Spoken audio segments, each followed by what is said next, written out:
పరుగులెత్తడం ఎందుకు? పరుగులెత్తండి ముందుకు. పూర్తి వివరాలకు చదవండి రేపటి సాక్షి దినపత్రిక. పెద్దలు, తెలంగాణ తొలి ముఖ్యమంత్రి, రాష్ట్రంలో ప్రతిపక్ష నాయకులు పెద్దలు బీఆర్ఎస్ పార్టీ అధ్యక్షులు కేసీఆర్ గారి ఆదేశం మేరకు రాష్ట్రంలో రైతులను మోసం చేస్తున్న ఈ ప్రభుత్వం మీద,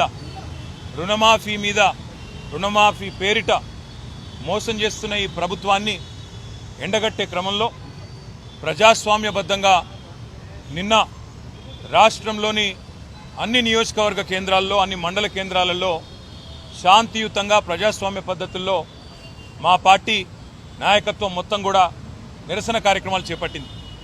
అందులో గౌరవ శాసనసభ్యులు, శాసన మండలి సభ్యులు, గౌరవనీయులైన పార్లమెంట్ సభ్యులు, అదేవిధంగా మాజీ శాసనసభ్యులు, మాజీ శాసన మండలి సభ్యులు అందరం కూడా ఎక్కడి వారం అక్కడ పాల్గొన్నాం. నిన్న ఒకటే రోజు రెండు ఉదంతాలు కూడా ఇప్పుడే రాష్ట్ర డైరెక్టర్ జనరల్ ఆఫ్ పోలీస్ గారికి వివరంగా ఆధారాలతో సహా వారికి సమర్పించడం జరిగింది.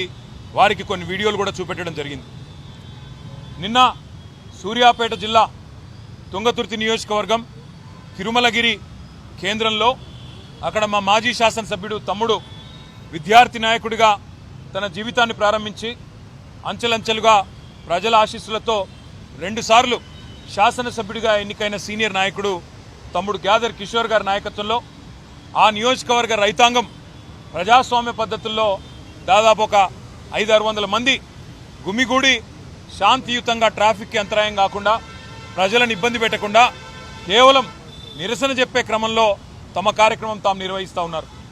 50 మంది కిరాయి మూకలు, కాంగ్రెస్ గూండాలు తాగిన మత్తులో అక్కడ స్థానిక పోలీస్ యంత్రాంగంతో కుమ్మక్కై ఆ నిరసన శిబిరం మీద దాడి చేసి ఆకస్మికంగా సుతిల్ బాంబులేసి గుడ్లు, చెప్పులు, రాళ్లు కొట్టి హింసాయుత వాతావరణాన్ని కల్పించే ప్రయత్నం చేసినారు.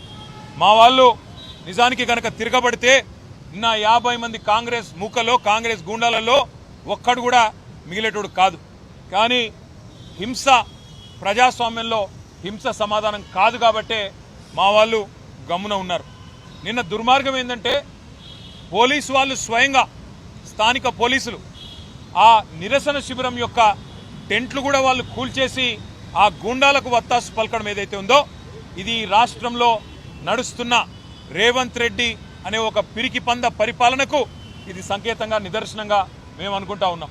ఎందుకంటే ప్రజల్లోకి పోయి రైతులకు సమాధానం చెప్పే దమ్ము లేని దద్దమ్మ ఈ ముఖ్యమంత్రి. మేము అడిగినాం, చేతనైతే రా, ఏ ఊరికి పోతావో రా, ఏ మండలానికి పోతావో పోదాం, నీ కాన్స్టిట్యున్సీ కొడంగల్ పోదామా, లేదా నీ సొంత ఊరు, నువ్వు పుట్టిన ఊరు కొండారెడ్డిపల్లె పోదామా, వస్తావా అని అడిగినాం. ఎక్కడికి రాలేదు. కానీ ఢిల్లీకి పోయినాడు 20వ సిగ్గు లేకుండా ఢిల్లీకి తొత్తుగా, ఢిల్లీకి గులాముగా ఇలా ఈ ముఖ్యమంత్రి గారు గల్లీలో తిరిగి ప్రజలు అవస్థల్లో ఉంటే క్షేత్రంలో తిరగాల్సిన ముఖ్యమంత్రి, మంత్రులు ఇవాళ అడ్డగోలుగా ఈ రకంగా పోలీసులను అడ్డం పెట్టుకొని, ఈ రకంగా కిరాయి గూండాలను అడ్డం పెట్టుకొని ప్రజలను భయభ్రాంతులకు గురి చేసి గొంతు నొక్కాలనే ప్రయత్నం చేస్తూ ఉన్నారు. నిన్నటికి నిన్న ముఖ్యమంత్రి గారి సొంత ఊరు కొండారెడ్డిపల్లెలో 2 మహిళా జర్నలిస్టులు ఏమడిగినారు? పోయి వాళ్ళు ముఖ్యమంత్రిని బూతులు తిట్టినరా, ముఖ్యమంత్రి లాగులో తొండలిసి పెడతామని చెప్పినరా, ముఖ్యమంత్రిని చెట్టుకు గట్టేసి కొడతామన్నారా, ముఖ్యమంత్రి గుడ్లు బీకి గోటీలు ఆడతామన్నారా? ఏమన్నారు? ఏం తప్పుడు మాటలు మాట్లాడినారు? వాళ్ళు పోయి కేవలం ముఖ్యమంత్రి సొంత ఊళ్ళో రుణమాఫీ అయ్యిందా లేదా అని రైతులను అడుగుతుంటే అక్కడ కాంగ్రెస్ చిల్లరగాళ్ళు, కాంగ్రెస్ కిరాయి గూండాలు 2 మహిళా జర్నలిస్టుల మీద దాడి చేయడమే కాకుండా వారిని కొండారెడ్డిపల్లె నుండి, అచ్చంపేట నియోజకవర్గం నుండి కల్వకుర్తి నియోజకవర్గం వెల్దండ పోలీస్ స్టేషన్ దాకా వాళ్లను కార్లేసుకొని సినిమాల్లో చూపెట్టినట్టు వాళ్ళను వెంబడించి, బెదిరించి, వాళ్ళ మీద పడి రక్కినంత పనిచేసి నికృష్టంగా, ఈ ముఖ్యమంత్రి నికృష్ట మనస్తత్వానికి ఒక నిదర్శనంగా కాంగ్రెస్ నాయకులు, కాంగ్రెస్ కార్యకర్తల తీరు ఉందని చెప్పక తప్పడం లేదు.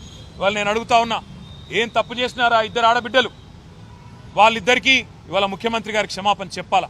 నీ సొంత ఊర్లో, నీ సొంత ఇంటి ముందు 2 తెలంగాణ ఆడబిడ్డల్ని, విజయారెడ్డిని, ఆవుల సరితా యాదవ్ని ఇద్దరిని అవమానించింది నీ పార్టీ. ఎందుకు అవమానించింది? ఒకే ఒక కారణం, నీ బండారం బయట పెడుతున్నందుకు, నీ రుణమాఫీ జరగలేదు అనే వాస్తవాన్ని ప్రజల్లోకి తీసుకుపోతున్నందుకు ఇవాళ వాళ్ళ మీద ఈ రకంగా దాడి చేయడమే కాకుండా మళ్ళీ నిన్నటి నుంచి నికృష్టమైన రోత పుట్టించే వార్తలతో సోషల్ మీడియాలో కూడా నికృష్టమైన మాటలు మాట్లాడుతూ ఉన్నారు కాంగ్రెస్ నాయకులు. నేను ముఖ్యమంత్రిని అడుగుతా ఉన్నా, దమ్ముంటే నీ భాషలో చెప్పాలంటే మగాడివైతే ఊళ్ళల్లోకి రా, సెక్యూరిటీ లేకుండా రా, పోలీస్ బలగాలను అడ్డం పెట్టుకొని కాదు, బ్యాంక్ అధికారులను అడ్డం పెట్టుకొని కాదు, వ్యవసాయ అధికారులను అడ్డం పెట్టుకొని కాదు, మేము కూడా వస్తాం, నువ్వు కూడా రా. ఏ ఊరికి పోతావో పోదాం. ఎక్కడ కూడా చారాన రుణమాఫీ కాలే, ఎక్కడ కూడా రుణమాఫీ అనేది పూర్తి కాలే. రైతులు ఇవాళ బగబగ మండుతూ ఉన్నారు. ఎక్కడన్నా కాంగ్రెస్ ఊళ్ళలోకి వస్తే తరిమి కొట్టాలన్న ఆలోచనలో ఉన్నారు. అందుకే ముఖ్యమంత్రికి చెప్పేది, తప్పు పోలీసులది కాదు. పోలీసు వాళ్ళు ఏం చేస్తారు పాపం, ముఖ్యమంత్రి, మంత్రులు, అధికార గణం మీరేం చెప్తే అది చేయక తప్పదు. పోలీసు తప్పు కాదు, తప్పు ముఖ్యమంత్రిది, పరిపాలించే సత్తాలని సన్నాసు రేవంత్ రెడ్డిది అనే మాట నేను విజ్ఞప్తి చేస్తా ఉన్నా. నేను పోలీసులకు కాకపోతే విజ్ఞప్తి చేస్తా ఉన్నా, మీరు కూడా అత్యుత్సాహం ప్రదర్శిస్తే మంచిది కాదు. మా పిల్లలు ఎవరైనా ఒక సోషల్ మీడియాలో రుణమాఫీ జరగలేదు అని పోస్ట్ పెడితే పోలీసులు కాల్ చేస్తారు. అదేవిధంగా కరెంటు పోయింది అని పోస్ట్ పెడితే విద్యుత్ శాఖ అధికారులు ఫోన్ చేస్తారు. ఈ రకమైన అత్యుత్సాహం మంచిది కాదు. దయచేసి సంయమనం పాటించండి. అధికారం ఎవడు అబ్బసొత్తు కాదు. ప్రజాస్వామ్యంలో అధికారం మారుతూనే ఉంటుంది, వ్యవస్థ మాత్రం అట్లే ఉంటుంది. దయచేసి గౌరవ డీజీపీ గారికి మేము ఏదైతే విజ్ఞప్తి చేశామో, తిరుమలగిరి సంఘటన విషయంలో స్థానిక పోలీసుల మీద కూడా యాక్షన్ తీసుకోవాలా. ఎవరైతే హత్యాయత్నం చేసిండ్రో వాళ్ళ మీద 307 కేసు పెట్టాలి. కాంగ్రెస్ గుండాలను ఖచ్చితంగా అదుపులోకి తీసుకోవాలని విజ్ఞప్తి చేస్తా ఉన్నాం. అదేవిధంగా ఇద్దరు జర్నలిస్టుల మీద ఏ దాడైతే ఇవాళ చేయడం జరిగిందో నిన్న కొండారెడ్డిపల్లిలో ముఖ్యమంత్రి గారి సొంత ఊళ్ళో, దానికి తప్పకుండా ముఖ్యమంత్రికి క్షమాపణ చెప్పడమే కాకుండా దాడి చేసిన గుండాలను వెంటనే అరెస్ట్ చేయాలని చెప్పి కూడా మేము డిమాండ్ చేస్తా ఉన్నాం.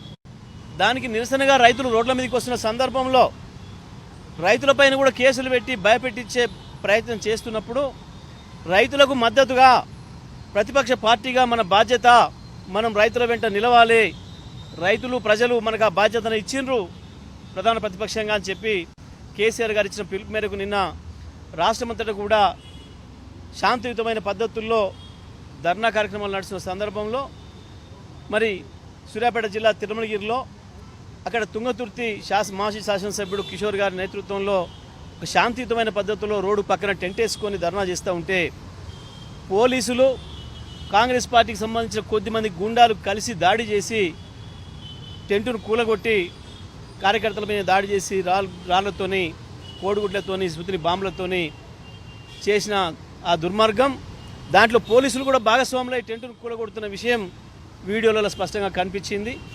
మరి ఇటువంటి పరిస్థితులలో అనేక చోట్ల ఇవే దాడులు జరుగుతున్నాయి, జర్నలిస్టుల మీద కూడా జరుగుతున్నాయి. దీనికి సంబంధించి రాష్ట్రంలో శాంతి భద్రతలు చెడిపోవడానికి కారణం కాంగ్రెస్ పార్టీ, ప్రభుత్వం. ఈ విషయంలో డీజీపీ గారికి విషయాన్ని వివరించి తగిన చర్యలు తీసుకోవాలని చెప్పి మా గౌరవ బీఆర్ఎస్ పార్టీ వర్కింగ్ ప్రెసిడెంట్ గారు కేటీఆర్ గారి నేతృత్వంలో ఈరోజు మరి డీజీపీ గారిని కలిసి వారికి వివరాలన్నీ చెప్పడం జరిగింది. తగిన చర్యలు తీసుకోవాలని చెప్పి వారిని కోరడం జరిగింది.